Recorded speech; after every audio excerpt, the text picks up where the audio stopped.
Assalamualaikum warahmatullahi wabarakatuh. Kami dari program studi Ekonomi Syariah Universitas Islam Negeri Raden Fatah Palembang. Video ini dibuat untuk menyelesaikan tugas kelompok di mata kuliah Ekonometrika dengan dosen pengampu Ibu Erda Litriani. Kami dari kelompok 10 yang beranggotakan yang pertama Febi Ardiana dengan NIM 1910602026, yang kedua Ula Mentari dengan NIM 1910602027, yang ketiga Sultan Ashraf dengan NIM 1910602028. Yang akan kami bahas yaitu materi tentang autokorelasi. Adapun submateri yang akan dibahas yaitu yang pertama, pengertian uji autokorelasi, yang kedua, fungsi uji autokorelasi, yang ketiga, sebab-sebab uji autokorelasi, yang keempat, akibat uji autokorelasi, yang kelima, cara mendeteksi autokorelasi, yang keenam, analisis durbin menggunakan SPSS, yang ketujuh, cara baca nilai autokorelasi, yang kedelapan yaitu contoh uji autokorelasi. Saya Ulan Mentari dengan NIM 1910602027 akan menyampaikan materi mengenai pengertian uji autokorelasi, fungsi autokorelasi, dan sebab-sebab autokorelasi. Pengertian autokorelasi. Autokorelasi adalah korelasi atau hubungan antara serial data atau antara data sebelum dengan data sesudah dalam data yang disusun berdasarkan runtut waktu atau time series. Dalam bahasa Yunani, kata auto berasal dari kata autos, berarti sendiri atau sendirinya. Termasuk juga kata benda yang berasal dari bahasa Inggris yang artinya otomatis. Sedangkan korelasi dapat diartikan sebagai hubungan, termasuk itu sebab akibat atau dapat pula terjadi karena kebetulan saja. Selanjutnya, fungsi uji autokorelasi. Uji autokorelasi berfungsi untuk mengetahui adanya korelasi variabel yang ada di dalam model prediksi dengan perubahan waktu. Jika penelitian ada menggunakan regresi linier, maka harus dilakukan uji ini apabila data merupakan data time series atau runtut waktu, sebab sebuah nilai pada sampel atau observasi tertentu sangat dipengaruhi oleh nilai observasi sebelumnya, dan dibutuhkan uji ini agar tidak mengalami bias. Dalam model menggunakan analisis regresi dan menggunakan data time series atau data yang disusun berdasarkan runtut waktu, autokorelasi merupakan syarat utama model regresi agar tidak bias. Autokorelasi merupakan sebuah error atau pelanggaran terhadap uji regresi dengan model OLS atau Ordinary Least Square yang mensyaratkan harus tidak ada korelasi antara error atau residual. Jika hal ini dilanggar, maka nilai standar error akan cenderung lebih kecil dari seharusnya dan menyebabkan nilai T hitung membesar dari seharusnya, dan model mengalami overestimate atau pengujian yang kurang tepat. Materi selanjutnya yaitu sebab-sebab autokorelasi. Yang pertama, kesalahan dalam pembentukan model seperti linier dan non-linier. Yang kedua, tidak memasukkan variabel yang penting. Yang ketiga, manipulasi data yang tidak teliti. Yang keempat, menggunakan data yang tidak empiris atau data tidak berdasarkan observasi. Baiklah, materi selanjutnya akan disampaikan oleh Saudari Febi Ardiana. Kepada Saudari Febi Ardiana dipersilakan. Cara mendeteksi autokorelasi. Yang pertama yaitu uji Durbin atau Watson hanya digunakan untuk autokorelasi tingkat 1 atau first order autocorrelation dan mensyaratkan adanya intercept atau konstanta dalam model regresi dan tidak ada variabel lag di antara variabel independen. Yang kedua yaitu uji Lagrange multiplier atau LM test. Uji autokorelasi dengan LM test ini terutama digunakan untuk sampel besar di atas 100 observasi.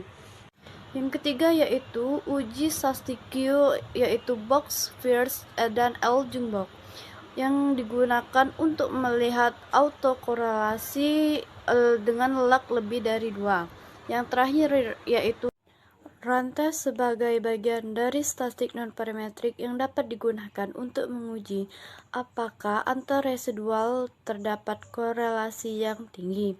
Jika antar residual tidak terdapat hubungan korelasi, maka dikatakan bahwa residual adalah acak atau random. Rantes juga digunakan untuk melihat apakah data residual terjadi secara random atau tidak. Baiklah, perkenalkan nama saya Sultan Ashraf Al-Tikhor, NIM 1910628. Di sini saya akan menjelaskan analisis Durbin Watson menggunakan aplikasi SPSS. Setelah Anda isikan data dan variabel telah diberi nama serta label, silakan pada menu SPSS klik Analyze, Regression, Linear Regression, maka akan terbuka jendela sebagai berikut. Kemudian, Anda masukkan variabel terikat ke kolom dependent variable dan variabel bebas ke kolom independent variables. Kemudian, masukkan nomor ke kotak selection variable. Selanjutnya, klik tombol statistics sehingga akan muncul jendela atau window sebagai berikut. Silakan Anda centang semua terutama Durbin Watson Statistics agar output SPSS Anda nantinya muncul nilai Durbin Watson hitung. Jika sudah dicentang, tekan tombol continue. Sedangkan untuk tombol-tombol yang lain, silakan Anda tentukan untuk digunakan atau tidak. Namun, untuk uji regresi linear yang ideal, maka semua tombol tersebut wajib Anda gunakan. Selanjutnya, pada jendela utama, Anda tekan tombol OK, dan selanjutnya silakan lihat output hasil pengujian SPSS. Tampilannya adalah sebagai berikut, di mana tepatnya adalah pada tabel summary. Perhatikan pada tabel summary di atas, nilai Durbin Watson pada tabel summary tersebut adalah nilai Durbin Watson hitung, yang nantinya akan Anda bandingkan dengan nilai Durbin Watson tabel, baik nilai Durbin upper maupun nilai Durbin lower.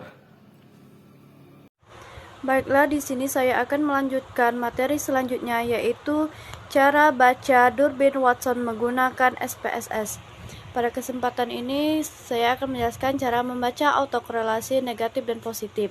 Cara menentukan atau kriteria pengujian autokorelasi berdasarkan nilai Durbin Watson sebagai berikut.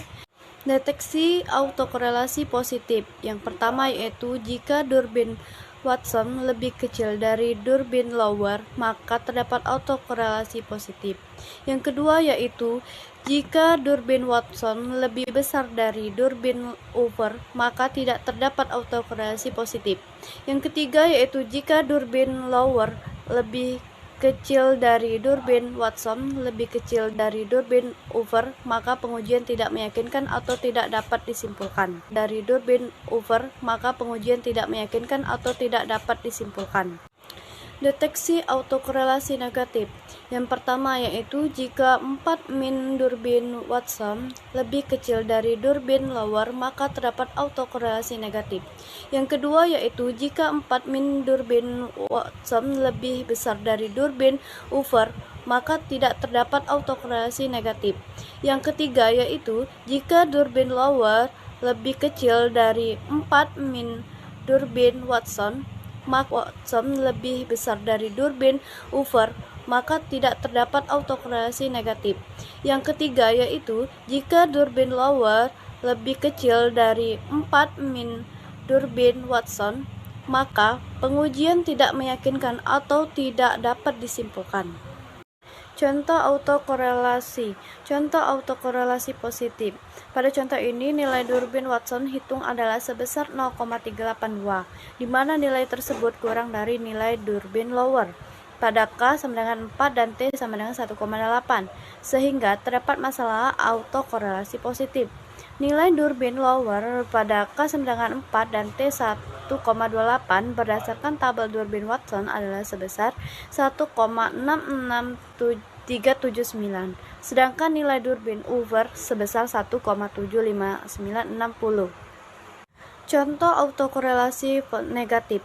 Seandainya nilai Durbin Watson 2,9, maka nilai 4 min Durbin Watson adalah 4 min 2,9 sama dengan 1,1. Karena nilai 4 min Durbin Watson 1,1 lebih kecil dari Durbin lower 1,66379, maka terdapat masalah autokorelasi negatif. Baiklah, itu saja materi yang dapat saya sampaikan. Apabila ada kata salah, saya minta maaf dan mohon ampun kepada Allah SWT. Wabillahi taufiq wal hidayah. Wassalamualaikum warahmatullahi wabarakatuh.